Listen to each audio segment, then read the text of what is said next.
Jean-François, bonjour. Oui, bonjour. Alors, on aimerait revenir avec vous sur l'épisode Paris-Pékin qui a eu lieu en 2008 à l'initiative de la Fédération française de cyclotourisme. Alors, ce fut une sacrée épopée et j'aimerais avec vous un petit peu revenir sur la genèse de cette histoire. Alors, la genèse. Alors, si vous permettez, je vais me présenter vite fait, bien fait. Je suis à la Fédération depuis 72, ça va faire bientôt 50 ans, où j'ai présidé 6 clubs différents, puisque j'étais militaire, et donc des clubs sportifs et artistiques de la défense. Et ensuite, j'ai été président du comité départemental de l'Allier, j'ai été président de la Ligue Auvergne, et j'ai été 8 ans membre du comité directeur de la FFCT. Et actuellement, je ne suis pas sans emploi, je suis conseiller de tourisme et en même temps membre du comité des sages. Il ne faut pas se fier aux apparences.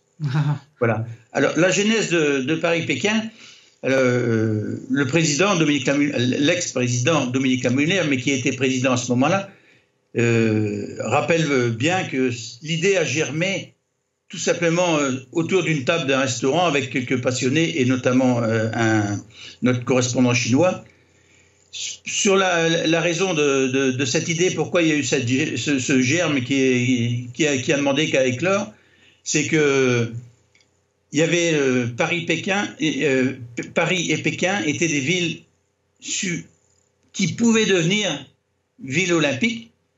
Pékin l'a été pour 2008 et Paris l'a pas été parce que Londres, si vous vous rappelez, est passé devant. Ouais. Mais ça n'empêche que déjà l'idée germait de relier Paris à Pékin à vélo. Et quand il y a eu cette petite déception, entre guillemets, que Paris n'avait pas été retenu, tout le monde s'est dit, mais tout compte fait, et les Chinois notamment, ont dit, mais ça fait rien, on le maintient quand même. Donc c'est parti comme ça. Et là, on était à quelle époque? C'était 1 an avant, 2 ans avant? Oh là, c'était bien avant, c'était 3-4 ans avant. Hein. Ça remonte de loin. Mm-hmm. Et avoir l'idée, c'est une chose. Oser, c'est autre chose. Je crois que si nous n'avions pas eu Dominique Lamuller comme président, on serait resté au stade de l'idée. Parce qu'il faut admettre que c'est énorme hein, comme projet. Et au départ, l'ambition était simplement d'envoyer quelques dizaines de personnes avec une logistique relativement adaptée mais modeste. Et après, l'idée a grossi, et on est arrivé sur le souhait du président, c'est d'avoir 100. Alors, pour dire la vérité, au début, c'était quelques dizaines. Après, 50, ce serait bien. Et après, c'était... Si on pouvait aller à 100 au total, puis après, ça a été 100 sur le vélo, plus la log. Et alors, on a dit, on arrête, parce qu'il fallait arrêter, quoi. Ouais. Mais voilà la genèse de l'histoire. Et donc, concrètement, ça a pris... J'allais dire la mayonnaise, en fait, à un moment donné, quand est-ce que ça a pris forme et qu'on s'est dit, OK, allez, on travaille sur le projet. Là, on était combien de mois ou d'années en avant? Là, il y a, pour que la décision soit prise et que ce projet prenne forme, c'est plus de 2 ans à l'avance, où il a fallu dire, voilà ce qu'on veut faire. Et c'est là qu'il a fallu désigner aussi, d'abord lister tout ce qu'il y avait à faire. Oui. Et ensuite, après, une fois qu'on a listé, on fait pas, on fait, qui mettons à quel poste, etc. C'est un travail magnifique. Hein, oui, une première, c'est toujours merveilleux. Après, c'est un petit goût de réchauffé, mais une première, c'est une première. Quoi, hein. Et est-ce que parmi les projets, il y a eu des hypothèses, des souhaits qui ont été abandonnés parce que ce n'était pas réalisable, c'est-à-dire faire des étapes plus longues ou passer par d'autres pays, je ne sais pas. Est-ce qu'il y a eu des projets un peu avortés dans les réflexions? Il y a le fil conducteur un petit peu, l'idée. Alors naturellement, on a pensé à Citroën qui avait fait Paris-Pékin, on a pensé à la route de la soie. Alors la route de la soie, il aurait fallu descendre un peu plus dans des pays qui sont plus difficiles actuellement. Et même à cette période-là, il y a 10 ans, c'était pas évident, hein, que ce soit l'Iran, la Turquie, etc. Et le circuit a été...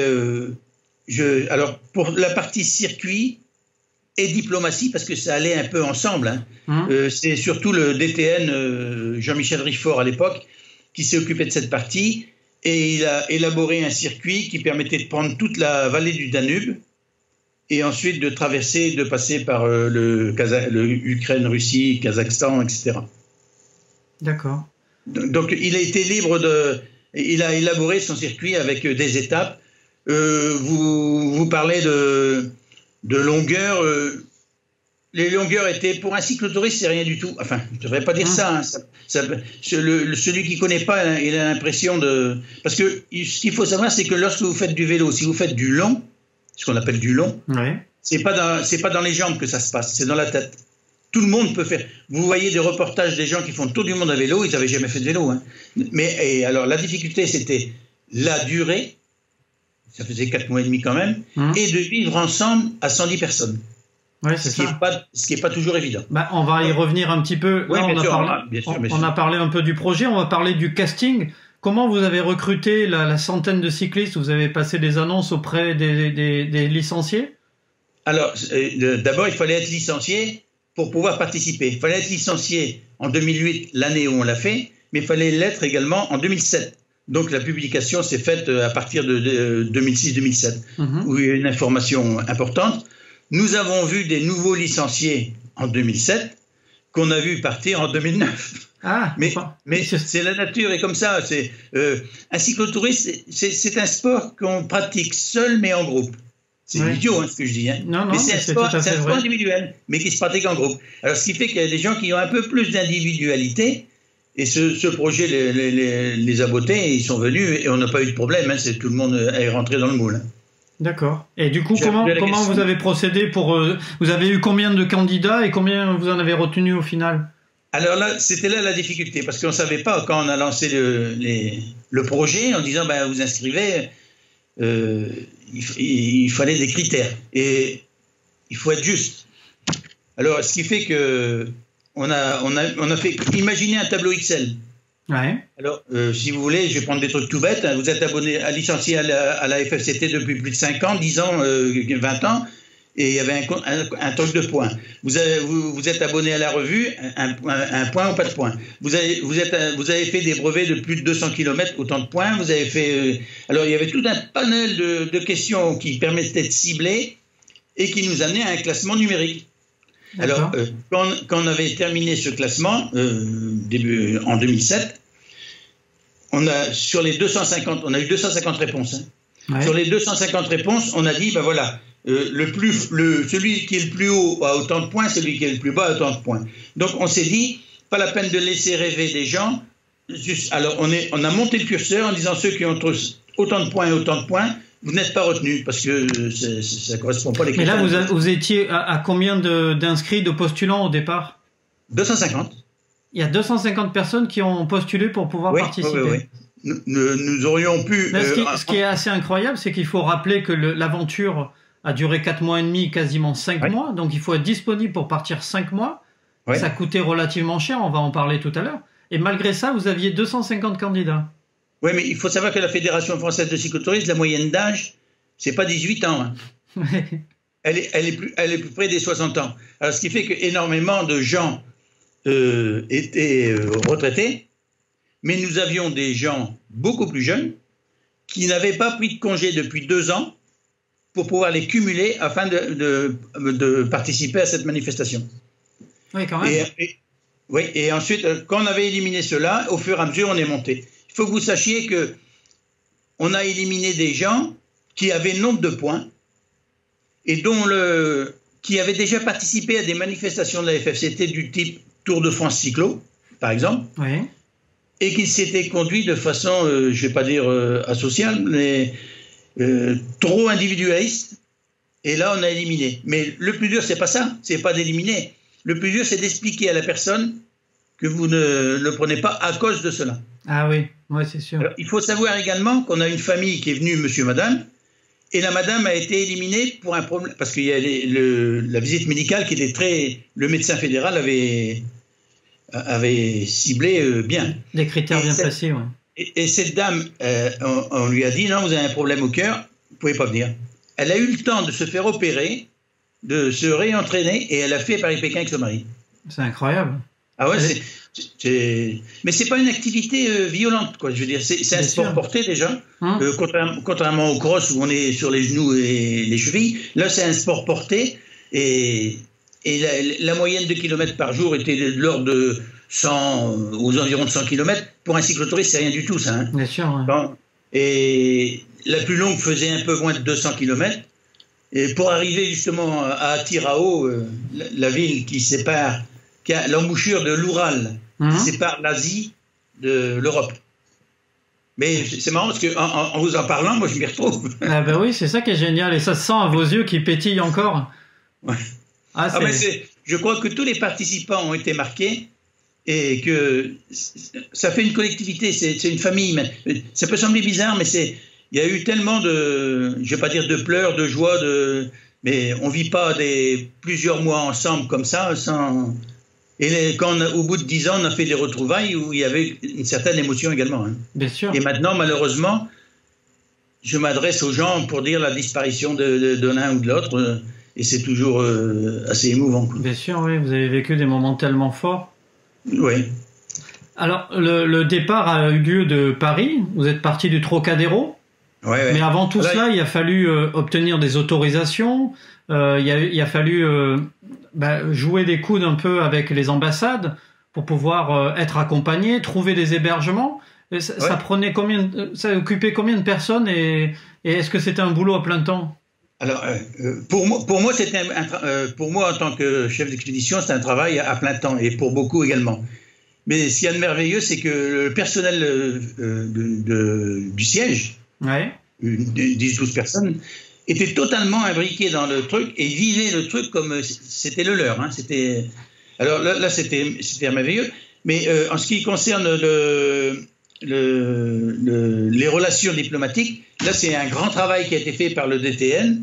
Et aussi bien, il a fait un projet de tracé, vu les ambassades, et ensuite, nous avons fait, en 2007, nous avons coupé ce Paris-Pékin en 4 morceaux, c'est-à-dire et on a mis des binômes par tronçon, avec une fiche de tâche et surtout une fiche de renseignement à remplir, c'est-à-dire est-ce qu'on peut coucher à cet endroit, puisqu'on avait le tracé, on avait les étapes, donc il fallait savoir si à cette étape on était reçu par la municipalité, parce qu'il faut savoir qu'il y avait 7 véhicules avec des drapeaux bleu, blanc, rouge, mais en grand, hein. Oui.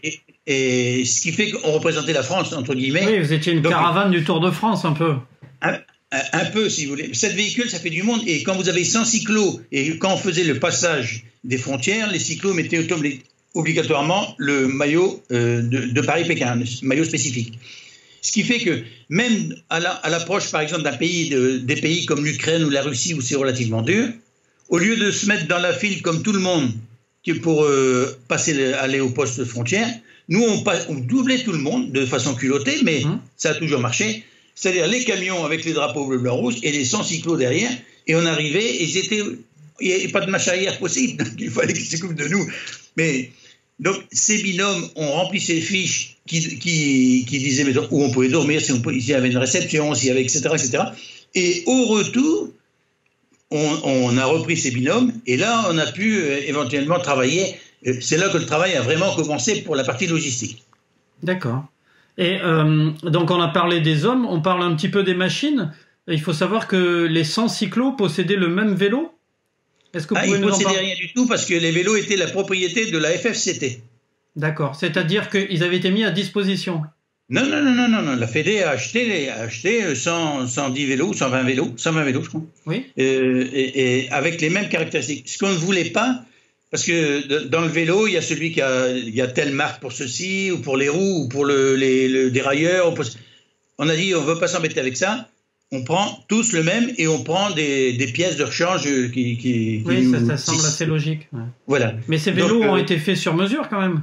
Oui, c'est les établissements CIFAC Alors, on aurait pu éventuellement avoir des vélos moins chers, mais c'était une marque étrangère. Donc et le président a dit, étant donné qu'on représente la France, il faut un matériel français. Donc on a pris chez CIFAC, qui a monté un vélo spécifique Paris-Pékin, qu'il a continué, il a gardé le modèle qu'il a référencé, qu'il a vendu par les années suivantes. Hein. Le gars qui est baroudeur, il dit je veux le vélo Paris-Pékin, quoi.